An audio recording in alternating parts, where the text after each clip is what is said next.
அனைவருக்கும் வணக்கம். சிக்கனம் சேமிப்பு செல்வம் நிகழ்ச்சிக்கு உங்களை வரவேற்பது சந்திரன். ஞாயிறு தோறும் இப்பகுதியில் நடைபெறும் சிறப்பு விவாதத்தில் இன்று நாம் பேச இருப்பது அண்மையில் வெளியான ஜிஎஸ்டி வரி மசோதா தொடர்பான புதிய வரைவு நகல் குறித்து. இந்த வாரத்தில் கொல்கத்தாவில் நடந்த மாநில நிதியமைச்சர்கள் கூட்டத்தில் பல மாநில நிதியமைச்சர்களுடன் ஒப்புதலுடன் புதிய வரைவு நகல் தயாரானதாகவும் தமிழகம் மட்டும் சில அம்சங்களுக்கு எதிர்ப்பு தெரிவித்துள்ளதாகவும் அதன் கவலைகள் கருத்தில் கொள்ளப்படும் எனவும் மத்திய நிதியமைச்சர் அருண்ஜேட்லி தெரிவித்துள்ளார். அதன் பின் ஜிஎஸ்டி வரி தொடர்பான புதிய வரைவு நகலை அவர் வெளியிட்டார். இது குறித்து தொடர்புள்ளவர்கள் யாரும் கருத்து தெரிவிக்கலாம் எனவும் கூறப்பட்டுள்ளது.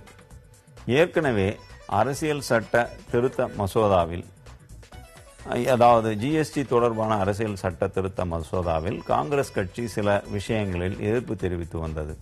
இந்நிலையில் இப்போது வெளியாகியுள்ள புதிய வரைவு நகலில் விஷயங்கள் பரிசீலிக்கப்பட்டுள்ளனவா, மாற்றங்கள் எதுவும் செய்யப்பட்டுள்ளனவா, அதன் தாக்கம் என்னவாக இருக்கும் என்ற பல கேள்விகள் எழுகிறது. அதோடு இந்த புதிய வரைவு நகல் நாடாளுமன்ற மழைக்கால கூட்டத்தொடரின் போது மாநிலங்களவையில் தாக்கல் செய்யப்பட்டு உரிய விவாதத்துக்கு பிறகு அவையின் ஒப்புதலை பெறும் என்பது ஆளும் கட்சியின் நம்பிக்கை.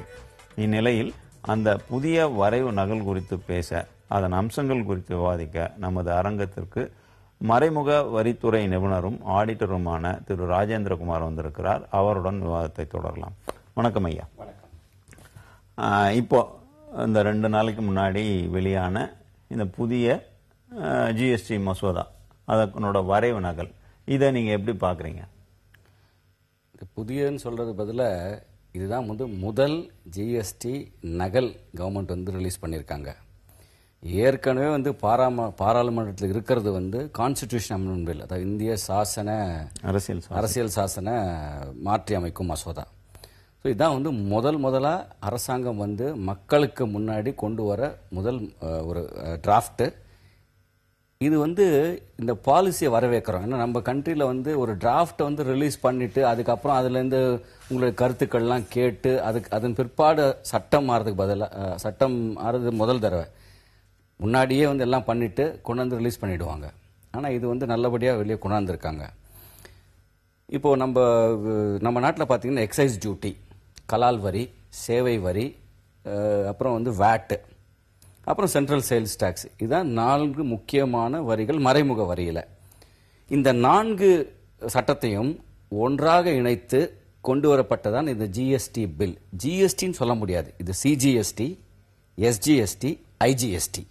சிஜிஎஸ்டி சென்ட்ரல் கவர்மெண்ட்டுடைய central goods and services tax, state goods and services tax, inter goods and services tax. Inter goods and services tax தான் சிஎஸ்டின்றது. இது எல்லா சட்டத்தையும் ஒருங்கிணைத்து ஒரு ஜிஎஸ்டி பில்லுன்னு கொண்டு வராங்க. இது டிராஃப்ட், ஸ்டேட்டுக்கும் காமனான டிராஃப்ட், சென்டருக்கும் காமனான டிராஃப்ட் தான் இது. இது ஒரு டிராஃப்ட் தான். இதுல பல அம்சங்கள் அடங்கியுள்ளன. இதை ஸ்டடி செய்ய வேண்டும். ஒரு 200 பேஜ் இது. இது முதல்ல இருக்கிறது பொலிட்டிக்கல், கான்ஸ்டிடியூஷன் பொலிட்டிக்கல். இப்போ உங்களுக்கு இந்த ட்ரேடர்ஸ் அசோசியேஷன் பாடிஸ், அதுக்கப்புறம் இந்த காமர்ஸ், சேம்பர் ஆஃப் காமர்ஸ், அப்புறம் எஜுகேஷனிஸ்ட், கன்சல்டன்ட்ஸு, சார்ட்டர்ட் அக்கௌண்டன்ட்ஸ், லாயர்ஸ், இவங்கெல்லாம் உட்காந்து பரிசீலனை செய்து அரசுக்கு அவங்களுடைய டவுட்ஸ், கிளாரிஃபிகேஷன், சஜஷன்ஸ் கொடுக்கணும். இது கொடுத்ததுக்கு அப்புறமா தான் இதுக்கு எவ்வளவு நாள் அவகாசம் தரப்பட்டிருக்கு? எதுக்குள்ள இந்த கருத்துக்களை அப்படி ஒன்றும் கவர்மெண்ட் சொல்லல ரிலீஸ் பண்ணி. ஏன்னா முதல்ல கான்ஸ்டிடியூஷன் அமெண்ட்மென்ட் பில் பாஸ் ஆகணும்.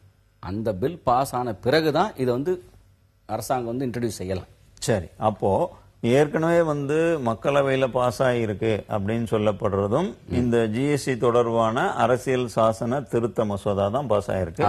இப்போ மாநிலங்களவையில பாஸ் ஆகணும் அப்படின்னு வெயிட் பண்றதும் எதிர்பார்க்கறதும் அதுதான். சோ அதுக்கும் இப்ப வெளியாயிருக்கிற வரைவு நகலுக்கும் தொடர்பில்லை. இந்த வரைவு நகல்ன்றது அந்த மாநிலங்களவையில அது பாஸ் ஆனதுக்கு அப்புறம் பரிசீலிக்கப்பட வேண்டிய ஒரு விஷயம் அப்படின்னு சொல்லாங்களா? கரெக்ட், பர்ஃபெக்ட், அதுதான். சரி, அதுதான். Okay sir. இப்போ இந்த சூழ்நிலையில இப்போ 2 நாளுக்கு முன்னாடி கல்கத்தாவில் மாநில நிதியமைச்சர்கள் கூட்டம் நடந்தது. மத்திய நிதியமைச்சர் அருண்ஜேட்லி அதில் கலந்துகிட்டார். அப்போ பேசப்பட்ட போது பெரும்பாலான மாநில நிதியமைச்சர்கள் ஏற்றுக்கொண்டாலும் தமிழகம் வந்து சில விஷயங்கள்ல வந்து மாற்று கருத்து தெரிவிச்சிருக்கு அப்படிங்கிறது செய்திகள்ல வெளியாயிருக்கு.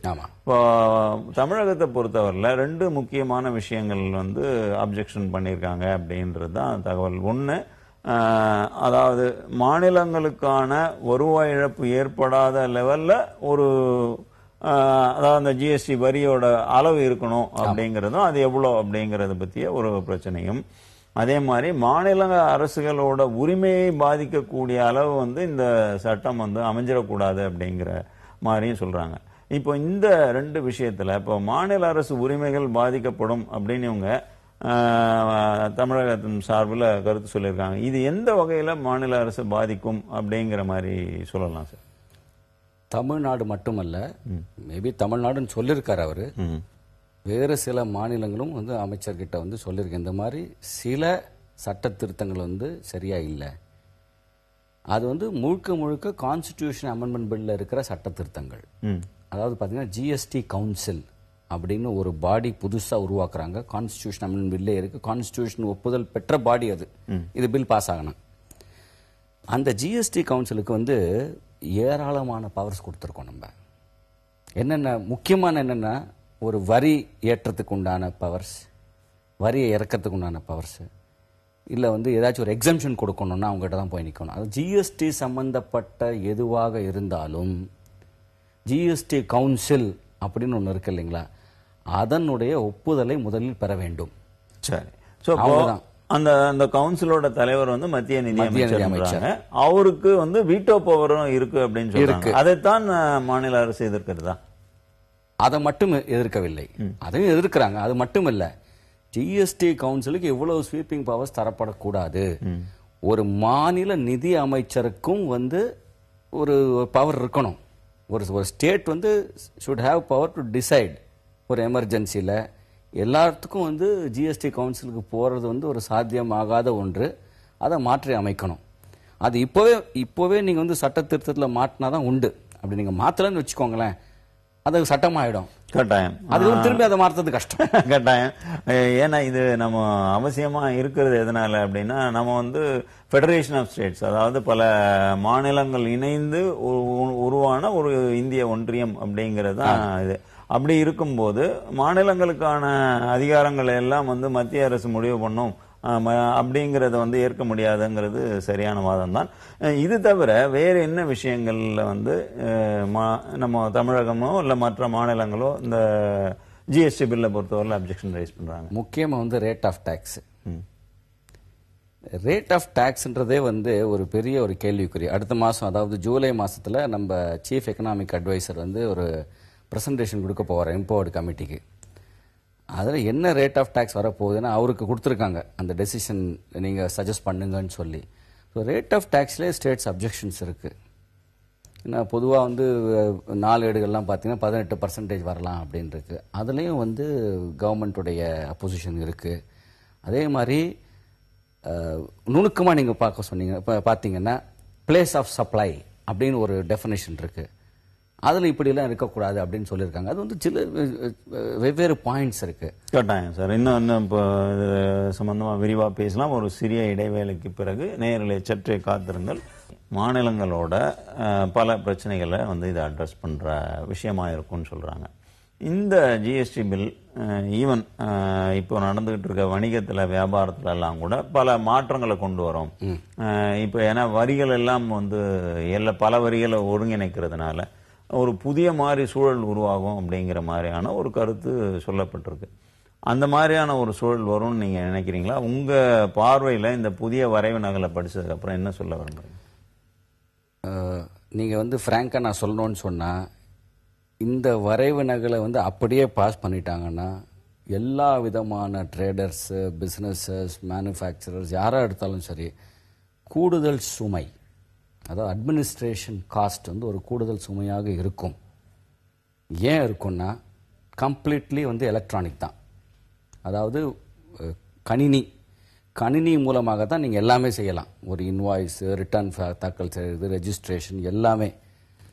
கணினி இல்லாத உலகம் இல்லை அப்படின்ற ஒரு சூழ்நிலை வந்து இந்த சட்டம் உருவாக்குது. எவ்வளவு தூரத்துக்கு இது சாத்தியமா இருக்கும்னு எனக்கு தெரியாது. ஏன்னா இந்தியா வந்து ஒரு டிஃப்ரெண்ட் கண்ட்ரி. சவுத்து டிஃப்ரெண்ட்டாக இருக்கும், நார்த்து டிஃப்ரெண்ட்டாக இருக்கும், நார்த் ஈஸ்ட் டிஃப்ரெண்ட்டாக இருக்கும். எப்படி இதெல்லாம் வந்து இவங்க ஒன்று சேர்க்க போகிறாங்கன்னு தெரியல. அது ஒன்று. இரண்டு பார்த்தீங்கன்னா, இப்போ நம்ம கண்ட்ரியில் என்ன ரெகுலேஷன்னா, எல்லா ஸ்டேட்லையும் நீங்கள் பிஸ்னஸ் பண்ண ஒவ்வொரு ஸ்டேட்லையும் நீங்கள் ரெஜிஸ்ட்ரேஷன் தனியாக எடுக்க வேண்டும். அது கம்பல்சரி. அதே தான் இந்த சட்டத்திலையும் இருக்குது. அந்த எந்த விதமான மாற்றமும் இல்லை. அந்த மாதிரி இருக்கக்கூடாது. நீங்கள் வந்து ஒரு காமன் லா கொண்டு வரும்போது, ஒரு காமன் சட்டம் கொண்டு வரும்பொழுது, நீங்கள் வந்து ஹோல் கண்ட்ரியை வந்து ஒரு பர்டிகுலர் நேஷனை தான் நீங்கள் பார்க்கணும். ஆனால் திரும்பி நீங்கள் என்ன சொல்கிறீங்கன்னா, எங்கெல்லாம் நீங்கள் வந்து பிஸ்னஸ் இருக்கோ, உங்களுக்கு எந்தெந்த ஸ்டேட்டில் இருக்கோ, எந்தெந்த ஸ்டேட்டில் நீங்கள் சப்ளை செய்கிறீங்களோ அந்தந்த ஸ்டேட்டில் நீங்கள் கம்பல்சரி ரெஜிஸ்ட்ரேஷன் இருக்கணும். இப்போ ஒரு நிறுவனம் எடுத்துக்கோங்க. இந்தியாவில் இருக்க 25 ஸ்டேட்டில் அவங்களுடைய ஃபேக்ட்ரி இருக்குது, அவங்க அங்கேருந்து சப்ளை பண்ணுறாங்கன்னா 25 ஸ்டேட்லேயும் அவங்க ரெஜிஸ்ட்ரேஷன் கண்டிப்பாக எடுக்கணும். இது வந்து இந்த சப்ளை கான்செப்ட்ல தேவையில்லை. ஆரிஜின் கான்செப்ட்ல இருக்கலாம், ஆனால் சப்ளை அப்படின்னு வரும்போது தேவையே இல்லை. அதனால வந்து இது வந்து ஒரு கூடுதல் சுமை. நீங்கள் ரிட்டர்ன் வேணால் நீங்கள் ஒரே ரிட்டர்ன் நாங்கள் சொல்கிறோம், இன்டர்நெட்டில் போய் நீங்கள் ஃபைல் பண்ணிடுங்கன்னு. ப்ளஸ் உங்களுக்கு இந்த எக்ஸம்ஷன் லிமிட் பார்த்தீங்களா, அது வந்து 10 லட்சம் ஒன்றுமே கிடையாது. அதான் வந்து சட்டத்தில் சொல்கிறாங்க. ஸோ அப்போ அந்த 10 லட்சத்துன்றதுல மாற்றம் எதுவும் பண்ணல, மாற்றம் எதுவுமே செய்யல. அப்படியே ஆண்டுக்கு 10 லட்சம் ரூபாய்க்கு குறைவாக வணிகம் செய்தவர்களுக்கு மட்டும்தான் இந்த எக்ஸம்ஷன் உண்டு. அதுக்கு மேல இருக்கவங்க எல்லாரும் இந்த ஜிஎஸ்டியில பதிவு பண்ணணும். ஒவ்வொரு ஆண்டும் வந்து இவ்வளவு வரி கட்டணும் அப்படின்னு வரி தாக்கல் பண்ணணும். 10 லட்சம் ரூபாய்க்கு கீழே இருக்கவங்களுக்கு மட்டும்தான் பாத்தீங்கன்னா சென்ட்ரல் கவர்மெண்ட்டுக்கு தனியாக செலுத்த வேண்டும், ஸ்டேட் கவர்மெண்ட்டுக்கு தனியாக செலுத்தணும். அதாவது ஒரே வணிகர் வந்து 2 பேருக்கு தனித்தனியா வரி செலுத்துவாரு. 2 பேரும் அவரை கேள்வி கேட்கலாம். இன்றைக்கு வந்து ஒரு அரசு தான் அவரை கேள்வி கேட்குது, நாளைக்கு 2 அரசாங்கம் அவரை கேள்வி கேட்கலாம். 2 பேருக்கு அவர் வந்து பதில் சொல்லி ஆகணும். ஆனா இப்ப நீங்க சொல்லும் போது 3 விஷயம் சொன்னீங்க. ஸ்டேட் ஜிஎஸ்டின்னு ஒன்னு, சென்ட்ரல் ஜிஎஸ்டின்னு ஒன்னு, இன்டகிரேட்டட் ஜிஎஸ்டி. அந்த இன்டகிரேட்டட் ஜிஎஸ்டி அது யாருக்கு போகும் சார்? அல்ல, அது வந்து ஒரு பர்டிகுலர் மாநிலத்திலிருந்து இன்னொரு மாநிலத்துக்கு நீங்க வந்து கொடுத்து அனுப்புறீங்க இல்லைங்களா? அப்போ வந்து நீங்க ஒரு வரி செலுத்தணும். அந்த வரி வந்து பிகினிங் பாயிண்ட்ல வாங்கிடுவாங்க உங்ககிட்ட இருந்து, அதை கிரெடிட்டா வந்து கொடுப்பாங்க. இது சென்ட்ரல் சேல்ஸ் டாக்ஸ் மாதிரி, இன்னைக்கு இருக்கிற சென்ட்ரல் சேல்ஸ் டாக்ஸ் மாதிரி தான். ஒரு டிஃபரன்ஸ் என்னதுன்னா, நீங்க வந்து இன்றைக்கு செலுத்தி விட வேண்டும், அது வந்து சப்ளைங்கில் இருந்து கிரெடிட் எடுத்துக்கலாம். அதுதான், இது ஒன்றும் பெரிய மாற்றம் ஒன்றும் கிடையாது. இது வந்து ஒரு ரொம்ப கஷ்டமான இது இல்லை. ஆனால் உங்களுக்கு வந்து ஒரு ட்ரேடும் 2 அதிகாரிகளுக்கு பதில் சொல்றது, 2 பேருக்கு வந்து ரிட்டர்ன் தாக்கல் செய்கிறது, 2 பேருக்கு டாக்ஸ் கட்டுறது, ஒரு டிஸ்பியூட்னு வந்ததுன்னா 2 பேர்கிட்ட இருந்தும் வரும். அப்போ நீங்கள் என்ன செய்வீங்க? இவருக்கும் பதில் சொல்லணும், அவருக்கும் பதில் சொல்லணும். இதில் உங்களுடைய காஸ்ட் இன்க்ரீஸ் ஆகுது. டிஸ்பியூட் இருந்தால் நீங்கள் கண்டிப்பாக ஒரு நிபுணர்கிட்ட போவீங்க, அது அந்த உங்களுக்கு அந்த ஒரு காஸ்ட் ஆகுது இல்லைங்களா? இதெல்லாம் வந்து மாற்றங்கள் செய்யணும். டிஸ்பியூட் ரெசல்யூஷன் மெக்கானிசம்ல அவசியம் மாற்றம் தேவை. ஓகே, இது இந்த மாதிரியான கருத்துக்கள் மற்றவங்களும் சொல்லுவாங்கன்னு நினைக்கிறேன். இது தவிர இப்போ என்னோட இன்னொரு சந்தேகம், ஏற்கனவே வந்து காங்கிரஸ் வந்து ஒரு 3 விஷயத்துல வந்து அவங்க வந்து அரசோட, அதாவது இப்போ இருக்கிற ஆளுங்கட்சியோட உடன்படாம இருந்தாங்க. அந்த விஷயங்கள்ல இப்ப ஏதாவது மாற்றம் கொண்டு வரப்பட்டிருக்கு. அதாவது 18% கான்ஸ்டிடியூஷன் அமெண்ட்மெண்ட்ல கொண்டு வரணும் அப்படின்னு சொல்லி அவங்க கேட்டாங்க. அதுக்கு மாநில முதலமைச்சர், அதாவது நிதியமைச்சர்கள் கூட்டத்திலேயே வந்து மறுப்பு சொல்லிட்டாங்க. சோ அது இல்லை அப்படின்னு ஆயிடுச்சு. அதுக்கப்புறம் 1% டாக்ஸ், அந்த விஷயத்த வந்து மத்திய அரசே முடியாது அப்படின்னு சொல்லிட்டு இருக்காங்கன்னு நினைக்கிறேன். இது மாதிரி இப்ப ஜிஎஸ்டி கவுன்சில்ல வந்து அதனோட அதான் 3வது விஷயம் இல்லையா? இத வந்து இப்ப புதிய வரைவு நகல்ல எப்படி ஹேண்டில் பண்ணிருக்காங்க, நீங்க அதை எப்படி பாக்குறீங்க? எந்த ஒரு அரசியல் கட்சியும் இந்நாள் வரைக்கும் இந்த புதிய நகலை பற்றி அவர்கள் கருத்தை தெரிவிக்கவில்லை. ஏன்னா இது வந்து நான் பொலிட்டிக்கல் இஷ்யூ. இது வந்து இம்ப்ளிமெண்ட் பண்ணக்கூடிய சட்டம். இதை traders, business community, CII, FICCI இந்த மாதிரியான ஆர்கனைசேஷன் முன்ன போய் கவர்மெண்ட்டுக்கு சொல்லணும், இல்லை அரசியல் கட்சிக்கு எடுத்து சொல்லி அரசியல் கட்சி வந்து சொல்லணும். இந்த நகலை வந்து அரசாங்கம் பாராளுமன்ற தாக்கல் செய்யும் பொழுது இதில் வந்து மாற்றங்கள் என்னென்ன தேவைன்றது சொல்லலாம். அது இப்போவே நம்ம படிச்சுட்டு நம்ம சொல்லலாம். ஸோ எந்த அரசியல் கட்சியும் இது வரைக்கும் சொல்லலை. ஏன்னா இது படிக்கிறதுக்கே டைம் ஆகும். அவங்களுக்கு ஃபர்ஸ்ட் புரிஞ்சுக்கணும், நம்ம படிச்சுட்டு புரிஞ்சுக்கணும். கான்ஸ்டியூஷன் அமெண்ட்மென்ட் பில்ல சொல்லியிருக்காங்கன்னா அது வந்து பாலிசி. ஸோ பாலிசியில் இப்போ சொல்லியாச்சு. அடுத்தது பாலிசிக்கு அப்புறம் என்ன, அது கொஞ்சம் டைம் ஆகும். இன்னும் யாரும் எதுவும் சொல்லலை.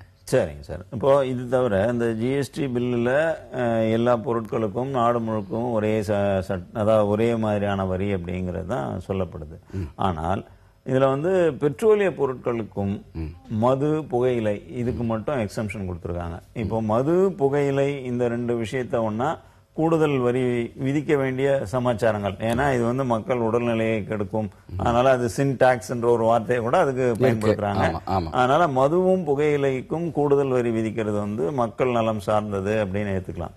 ஆனால் வெகுஜன பயன்பாட்டுக்குள்ள பெட்ரோலியத்து மேல, பெட்ரோலிய பொருட்கள் எல்லா பொருட்கள் மீதும் இந்த வரி இருக்காது. அதாவது ஜிஎஸ்டி வந்து வரியை குறைக்குங்கிறதுனால இந்த குறைந்த வரி இருக்காது, அது தனியான விஷயமா ட்ரீட் பண்ணுவோங்கிற போது கூடுதலான வரி இருக்கும் அப்படின்னு நம்ம புரிஞ்சுக்க வேண்டியிருக்கு.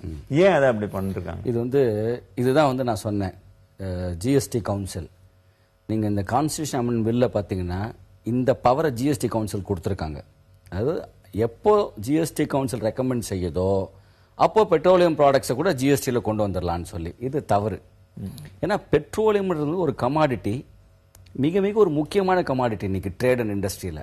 பெட்ரோலியம் கண்டிப்பாக ஜிஎஸ்டியோடைய இதை இன்க்ளூட் பண்ணியே ஆகணும், இதை கொண்டு வரணும் அவங்க உள்ள. இதை வெளியே வைக்கிறது வந்து ஒரு நல்ல ஒரு விஷயமே இல்லை.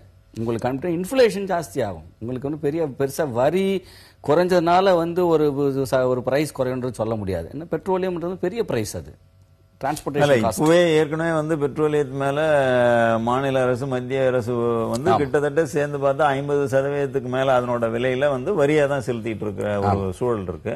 சோ அப்போ 18% அளவு குறையும் அப்படின்னா அது வந்து மிகப்பெரிய சேமிப்பா இருக்கும் மக்களுக்கு. அது ஏன் இதுக்கு தனி காரணம் ஏதாவது இருக்கா? காரணம்னு கேட்டீங்கன்னா ஒன்றும் பெருசா கிடையாது. அரசுக்கு வருமானம். நல்லா சொன்னீங்க. அரசுக்கு வருமானம்.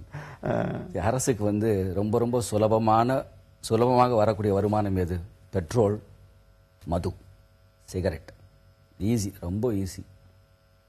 அது வந்து நீங்க வந்து நிறுத்தினா கூட யாரும் வண்டி ஓட்ட மாட்டாங்க. பெட்ரோல் விலை ஏறிடுச்சுன்றதுக்காக யாரும் வண்டி ஓட்டாம இருக்க மாட்டாங்க. சாப்பிட்றவங்க சாப்பிட்னே தான் இருப்பாங்க, புகையில போட்டுனே தான் இருப்பாங்க. அது வந்து ஒரு அடிக்ஷன் மாதிரி ஆயிப்போச்சு.